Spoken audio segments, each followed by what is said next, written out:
राधे राधे भक्तों, आषाढ़ माह के शुक्ल पक्ष में देवशयनी एकादशी व्रत किया जाता है। धार्मिक मत है कि इस व्रत को करने से जातकों को सभी पापों से मुक्ति मिलती है। देवशयनी एकादशी व्रत में कथा का पाठ न करने से पूजा पूर्ण नहीं मानी जाती है, इसीलिए कथा जरूर सुननी या पढ़नी चाहिए। आषाढ़ माह के शुक्ल पक्ष की एकादशी तिथि को भगवान विष्णु 4 महीने के लिए निद्रा में चले जाते हैं, इसीलिए इस एकादशी को देवशयनी एकादशी कहा जाता है। आपको बता दें कि देवशयनी एकादशी से देव उठनी एकादशी तक का समय चतुर्मास कहलाता है। इस समय कोई भी शुभ कार्य नहीं किए जाते हैं। इन दिनों सृष्टि का कार्यभार देवों के देव भगवान शिव के हाथों में होता है। अब आइए चलते हैं कथा की ओर। धर्मराज युधिष्ठिर ने कहा कि हे केशव, आषाढ़ शुक्ल एकादशी का नाम क्या है, इस व्रत के करने की विधि क्या है और किस देवता का पूजन किया जाता है। श्री कृष्ण ने कहा, हे युधिष्ठिर, जिस कथा को ब्रह्मा जी ने नारद जी से कहा था वही मैं तुमसे कहता हूँ। एक समय नारद जी ने ब्रह्मा जी से यही प्रश्न किया था। तब ब्रह्मा जी ने उत्तर दिया कि हे नारद, तुमने कलयुगी जीवों के उद्धार के लिए उत्तम प्रश्न किया है, क्योंकि देवशयनी एकादशी का व्रत सब व्रतों में उत्तम है। इस व्रत से समस्त पाप नष्ट हो जाते हैं और जो मनुष्य इस व्रत को नहीं करते हैं वे नरकगामी होते हैं। अब हे युधिष्ठिर, मैं यह कथा सुनाता हूँ, ध्यान पूर्वक सुनो।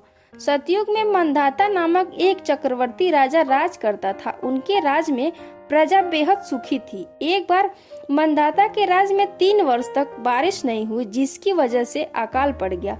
हर तरफ त्रासदी का माहौल बन गया था। इस कारण लोग पिंडदान, हवन, यज्ञ, कथा और व्रत समेत आदि कार्य करने लगे। प्रजा ने राजा मंधाता को इस बारे में विस्तार से बताया। राज्य में अकाल देखकर राजा अधिक चिंतित हुआ। उन्हें लगता था कि उनसे आखिर ऐसा कौन सा पाप हो गया है जिसके कारण इतनी कठोर सजा मिल रही है। इस समस्या से निजात पाने के लिए राजा सेना को लेकर जंगल की ओर चल पड़े। इस दौरान वह लोग ब्रह्मा जी के पुत्र अंगिरा ऋषि के आश्रम में पहुंच गए। ऋषिवर ने राजा क्या कुशल क्षेम पूछा और जंगल में आने की वजह पूछी। राजा ने कहा, मैं पूरी निष्ठा से धर्म का पालन करता हूँ, इसके बाद भी राज्य में ऐसा अकाल क्यों पड़ रहा है? आप मेरी इस समस्या का समाधान करें।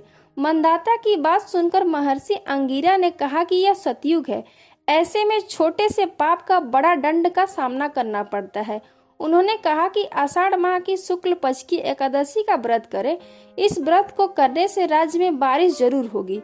इसके बाद राजा ने एकादशी का व्रत को किया। इस व्रत के पुण्य प्रताप से राज्य में मूसलाधार वर्षा हुई। ब्रह्मवैवर्त पुराण में देवशयनी एकादशी के विशेष महत्व का वर्णन किया गया है। देवशयनी एकादशी के व्रत से व्यक्ति की समस्त मनोकामनाएं पूर्ण होती हैं।